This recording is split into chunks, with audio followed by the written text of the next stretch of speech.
Hello everybody, I'm Silleaf. This will be part 2, chapter 2 of The Notebook.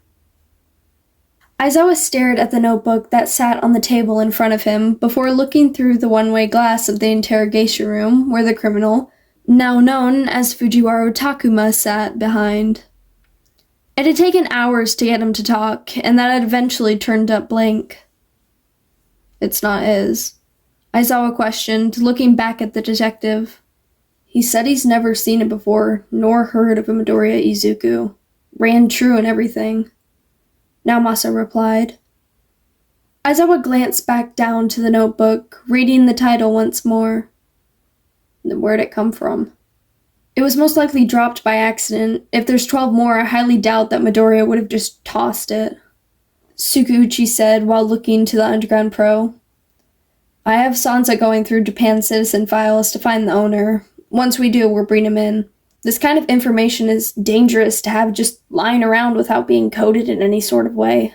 I highly doubt he'll want to give it up." The detective nodded. "Most likely. That's why I'm going to have Nezu get involved." At that, Aizawa's eyes shot up in mild surprise to meet Naomasa's. "Nezu?" the Underground Pro inquired. Tsukachi nodded. "I usually wouldn't have him get involved in things like this, but with the amount of information held in each page, I can imagine he'd like to see who this Midoriya is himself." Shota nodded in understanding. "As much as I don't like the idea, you're right." Tsukachi gave a small downward tilt of his head in acknowledgement. "I'll let you know when we find him. You can go back home for now." He checked his watch before looking back up to Aizawa and continuing. "Your patrol ended around an hour ago." Shota sighed, pushing his hands into his pockets as his chin tucked into his scarf. "Thanks." Izuku looked frantically through his desk, looking through every corner. He couldn't find his notebook.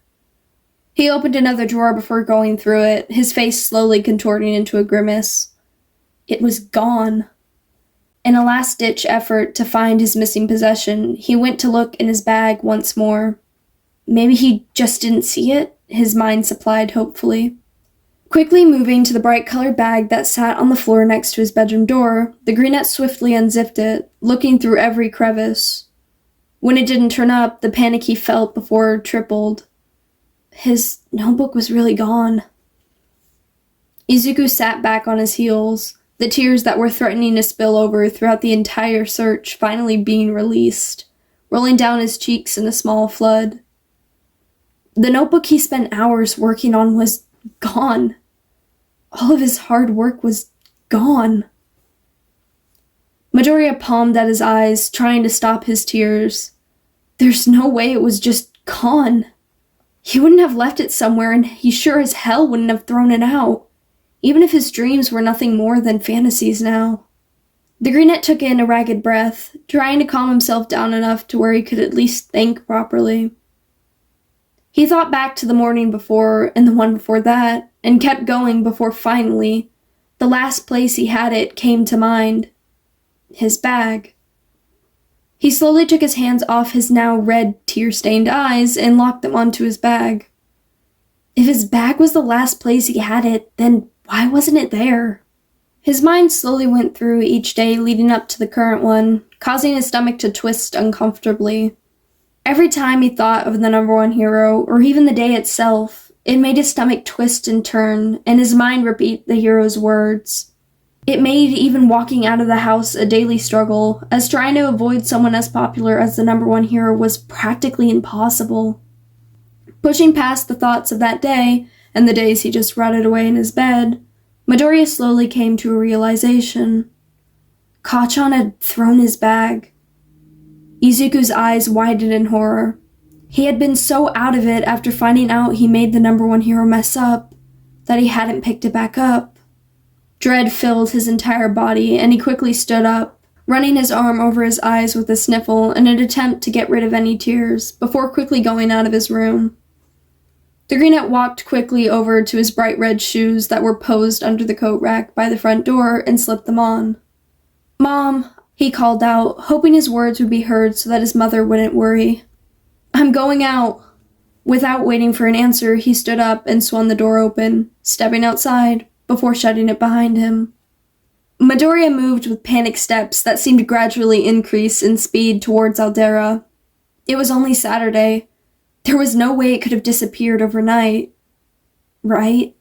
He sped up at the thought before he was full-on sprinting through the streets of Musutafu. In his panic, he didn't even bother taking the train, even though it would have most likely been faster. But the greenette didn't even think about that. He thought solely about finding his notebook. He couldn't lose his notebook. It was the one thing he had left.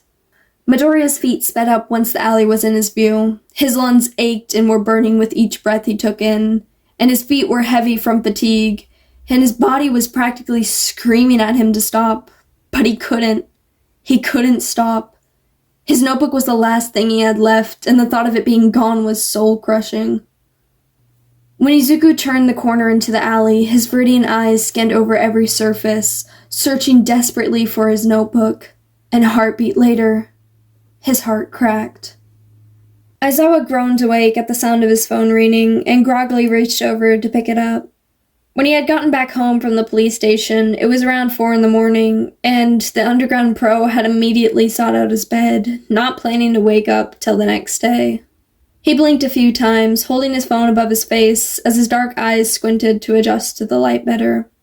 At the sight of the detective's number, he sat up in his bed, his tiredness being wiped away in an instant, and with one swift motion he answered, moving the phone up to his ear. "Detective," Aizawa said, his voice groggily from sleep. "Sorry to bother you, Eraserhead. I'm just calling to inform you that we found Midoriya." Now Masa replied. "He's currently in the police station, and we're waiting on both you and Nezu's arrival before we begin to ask questions." Aizawa raised a brow. How the hell did they find this guy so quickly? Shota pulled the phone back to glance at the time. 1:52 p.m. He huffed before pulling the phone back towards his ear. "Guess he slept longer than he thought. I'll be there in 15. "All right, we'll talk more at the station." The detective paused, making the Underground Pro grow slightly confused.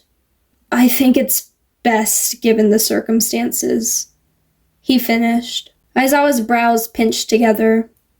"Circumstances." Tsukachi sighed on the other end of the line. "I would tell you on the phone, but I'd rather you see for yourself."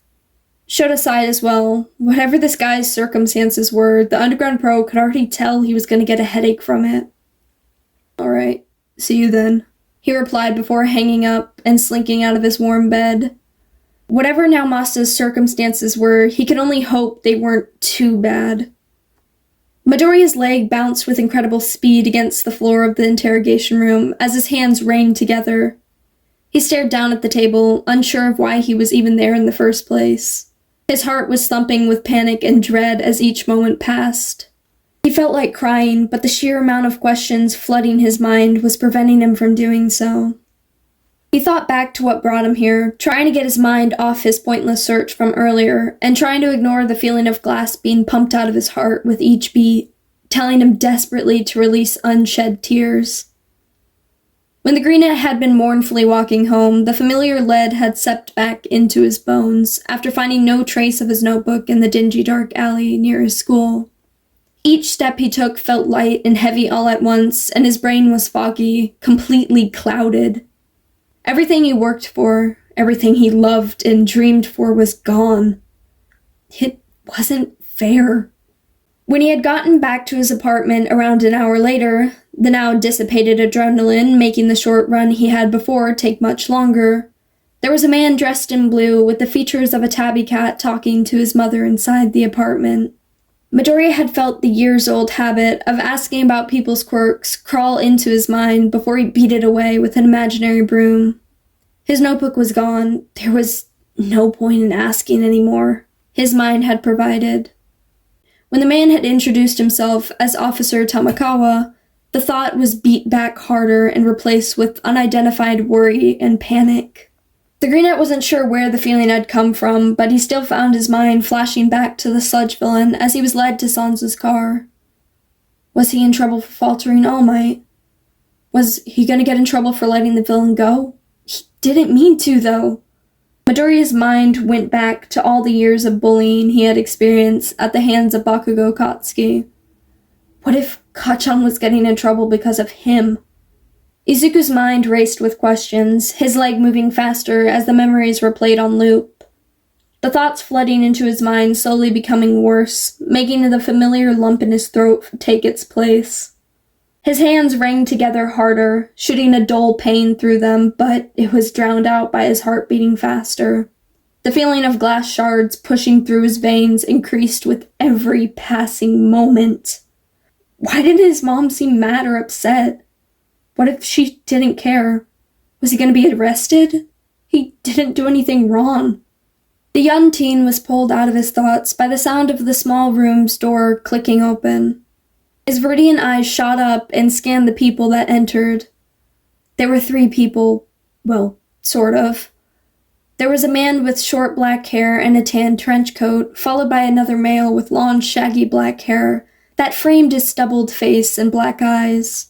Finally, there was a small mouse bear thing next to both of them. Izuku's eyes widened before they flooded with tears. Why did they bring pro-heroes here? Was what he did that bad? Alright everybody, that concludes part 2, chapter 2 of the Notebook. I hope you guys enjoyed, and thank you for listening.